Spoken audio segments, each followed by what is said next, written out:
you ever thought about how long would you like to keep your favorite things like clothes, gadgets, personal stuff, or even your beloved ones?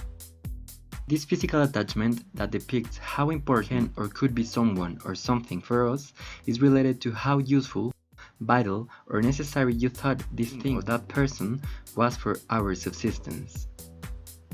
And when we talk about attachments, we could be talking from a baby attached to its feeding bottle to an architect attached to his old buildings.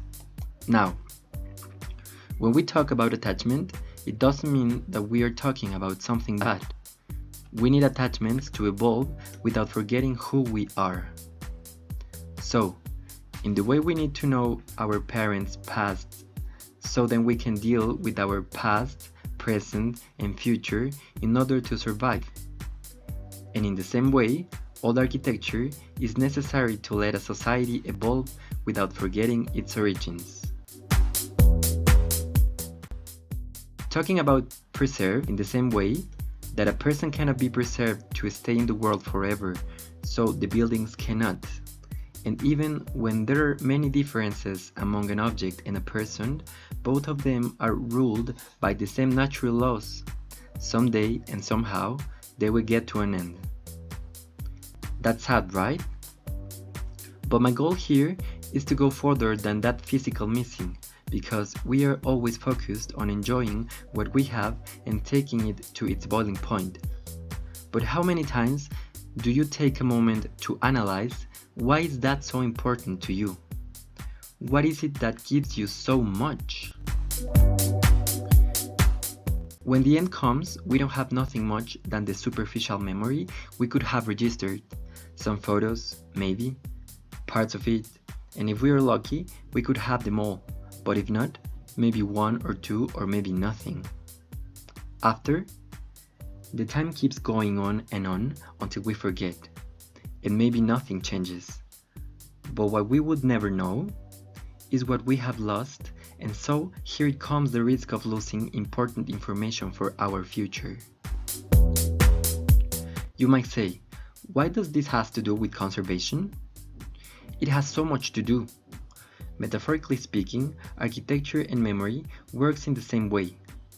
As we know, architecture depicts what we were, what we are, and maybe what we would be. And when any building comes to its end, we could be losing more than an important physical structure. What's up, people? My name is Carlos Gomez Calderon, aka Chuck, from Mexico's National Polytechnic Institute, and today I would like to share with you a small talk about my research, so come on and follow me.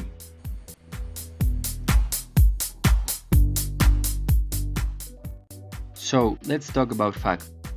Science and technologies goes faster and bigger in order to reach boundaries that haven't been reached before. Newest and specific data can be obtained each time in an easier and more precise way. So in this side, we have a lot of guys saying, "Hi, we are here." On the other hand, architecture has already tons of buildings getting added to the list, and each of them have important information that must be preserved. This is internationally and nationally speaking. So, as I'm Mexican, I would like to start with this nation, looking for some helpful information I have found according to some researchers and official government documents that until 2019 Mexico City had 1,154 conservation specialists graduates from one of the most important conservation universities at Mexico City. While, on the other side, and according to some journals and official government documents, until the same year, Mexico City has registered 85,000 buildings with historical value, and this is just talking about the capital. So, with this information, we could say that we have 73 buildings per each conservation specialist, what sounds crazy. I bet we would lose some of the 73 before the specialist gets to it. The next fact that isn't helping are the natural and human factors. Talking about nature, we could mention acid rains, harmful fauna, solar exposition, and earthquakes, the most recent, constant, and catastrophic natural factor we have already lived. Talking about human factors, we could tell from bad interventions to total demolitions. And with this, you could ask, how is the government dealing with this? Letting behind corruption and bureaucracy issues, let's say that the government, in turn, has reduced the budget used for conservation according to a New York Times publication.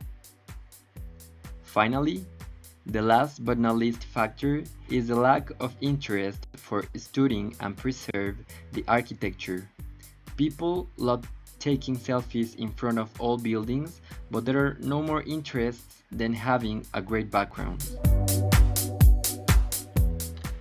So, considering the architecture quantity, the lack of conservation specialists, the natural and human factors that risks the heritage, the little government support, and the citizens' lack of interest, what this research is looking forward is to get into this young gap of new technologies based on the information registering and visualization processes.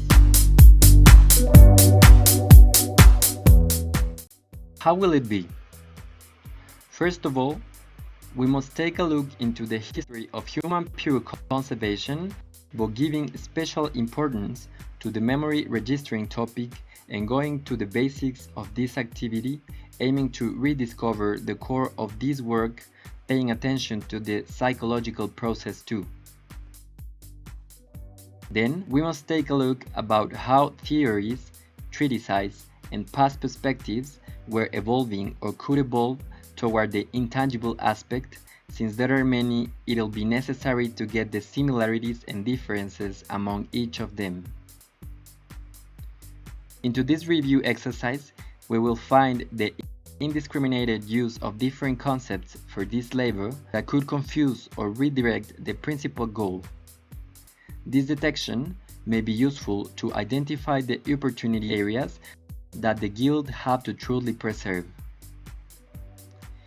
Even when nowadays there are already millions of new technologies based on information registering and visualization exercises applied, internationally speaking, Mexico is just about opening the doors and turning its gaze toward these new technologies that could get to a stagnation moment.